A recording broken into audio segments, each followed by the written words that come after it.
host of the Gridiron.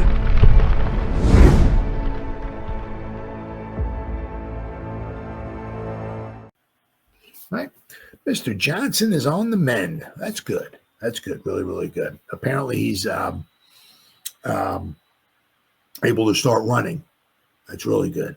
Now he was, in the beginning last year, I think he had 3 receptions after the first, I got to find it here. To the first 4 games. Is that it? Yeah. First game of the season, he had 1 catch against the Vikings on 4 targets. Against Washington, the kickerless game, right? He had no targets. Obviously, no receptions. Then he had with Cleveland, he had 3 targets. He had 1 reception, and against Dallas, he had 1 reception on 1 target. So in the first 4 games, he caught 3 passes on 8 targets. But after that, he had 5 against Seattle. He had 3 against Cincinnati. He had 3 against Pittsburgh, 3 catches against Washington, 4 against Carolina, 3 against Tampa Bay, and the game that he got injured in, 5 catches on 5 targets against Dallas. Okay, then he got injured. So, he did get shut down. The Eagles shut when we lost 28-3. He did get shut. He had no targets, nothing. So obviously no catches there. But you look, so 1, 2, 3, 4, 5, 6, 7, 8. So the final 8 games, he had 26 catches. So the final 8 games, he averaged a little over 3 receptions a game. So he certainly was ascending. That is for sure. Where are we at here? If you go by that rate, he was on a nice pace, to do some, receptions. He was going to average, maybe about on an average about 4 touchdowns. So but the Giants tight end Theo Johnson seemed to be on his way toward a solid rookie season before a foot injury dashed any hopes of a breakout. The 4th-round pick suffered a Lisfranc injury during the Thanksgiving Day game against the Cowboys, which effectively ended his rookie season before it had a chance to truly get going. At the time of his injury, his role was expanding as he began to take over the tight end position in the Giants' offense. Now, you also kind of wonder, too, right, is how much would he have been, on the field if Waller was still in playing. Now, I'm sure Johnson would have got some playing time, but those snaps that Johnson had were invaluable. Actually, in the long run, it was probably best that Waller, right, because they'd be taking snaps away from Johnson, and Johnson is going to be hopefully, right, the tight end for a long time for the Giants, right. Waller was just a torch holder. He was just supposed to be here for just a couple seasons, right? So I wound up being best that Waller retired, right? So we got our 4th-round pick, right? Got a lot of playing time, which wound up being really good.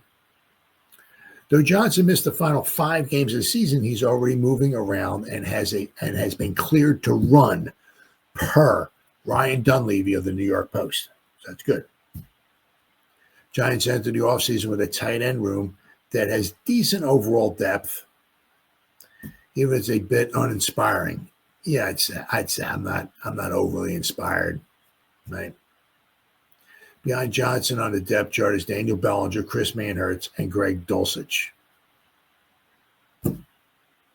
Johnson, a Penn State product, started 11 games during his rookie campaign, logging 29 receptions, 331 yards, and 1 touchdown. Those numbers don't jump off the page, but there was more promise as he was getting settled into his role. Over the final 4 games before his foot injury, Johnson recorded 15 receptions, 181 yards, and a touchdown. So on a 17-game pace that extrapolates,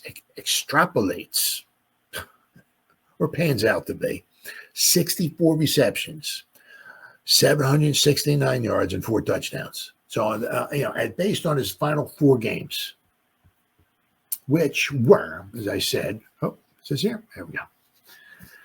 Final 4 games. He had 3 receptions against Washington. He had 4 against Carolina. He had 3 against Tampa Bay, and then he had 5 against Dallas. So, I mean, you can, even the game before that against the Washington game, he had three catches against Pittsburgh. He had 4 targets, 3 catches for 35 yards. So, whoops.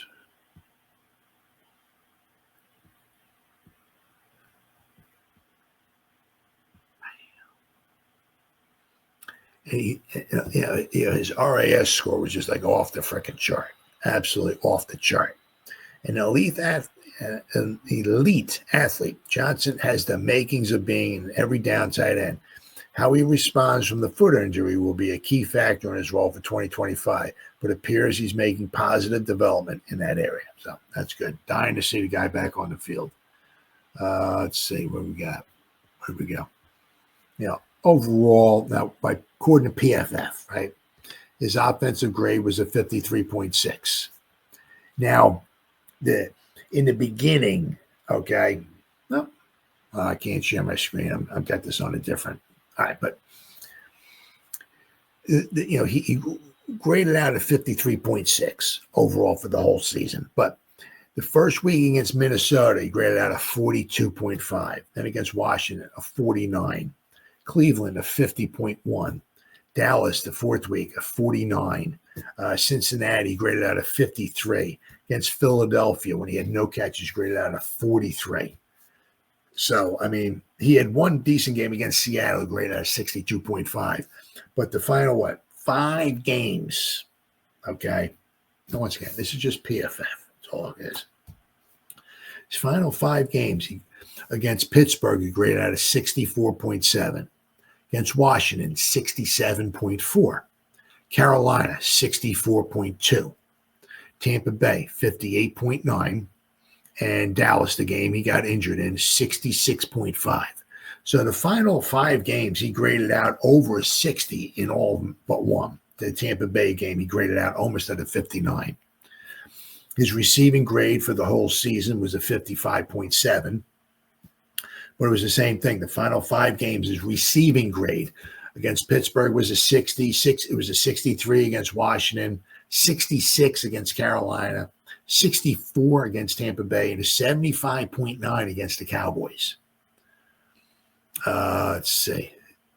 His pass blocking wasn't too bad. I mean, he did pretty good. I mean, against Cincinnati, he graded out a 78. Philadelphia, the game he had no receptions, he graded out at an 81 as far as pass blocking.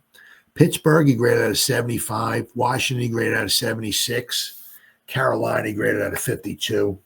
But Tampa Bay, he graded out a 73. So his pass blocking has not been bad. I mean, he's a big dude. Not been bad. The final game against Dallas, his pass blocking was an 18.9. What the? I don't. Does it show? Doesn't? Oh wait, let me.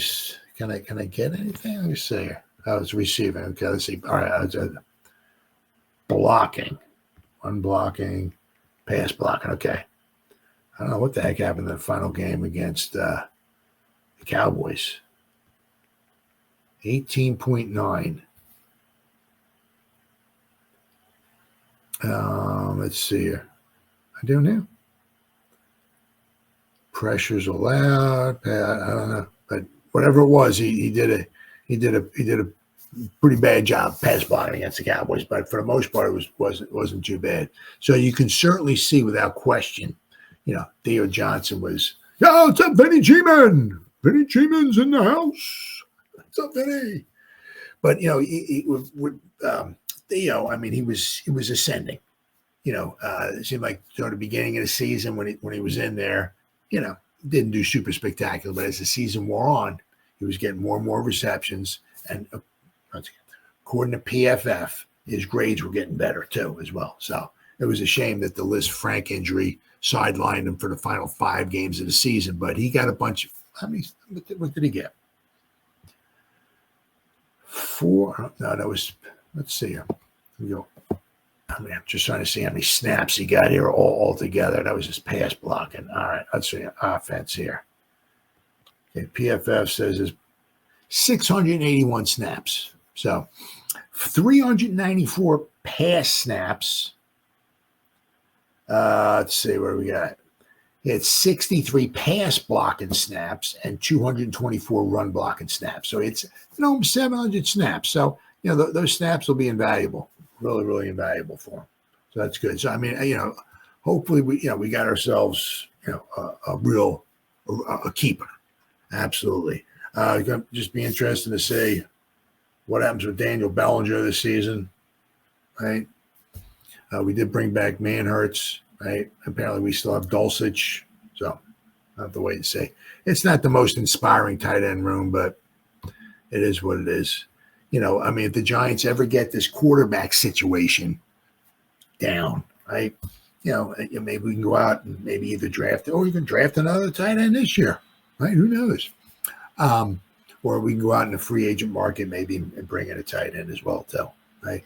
The one nice thing is that if we do draft, like whatever, if we get a Sanders or if we get a Ward or something like that, you got the dude for 5 years on the cheap. That's if they keep the guy for 5 years, right?